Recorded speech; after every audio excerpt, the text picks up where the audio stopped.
Billiard. Isang araw, matapos maglaro ng billiard ni Juan at ni Pedro, nagtanong si Juan, Pedro, may bilyaran kaya sa langit? Sabi ni Pedro, hindi ko alam.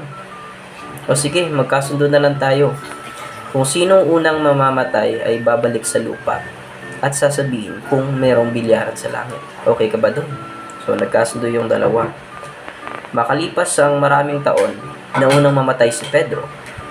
At isang gabi, habang natutulog si Juan, narinig niya yung boses ni Pedro.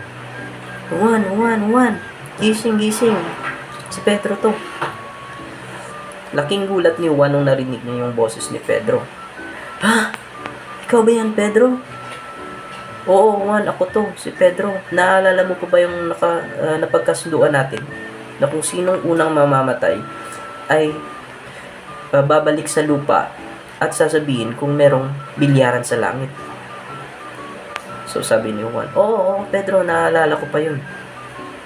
So sabi ni Pedro, so Juan, meron akong good news at meron akong bad news sa iyo. Ano yung good news, Pedro? Yung good news is meron talagang bilyaran sa langit. Wow! Nice naman nun, Pedro. Ano naman yung bad news? Yung bad news is, ikaw yung makakalaban ko bukas.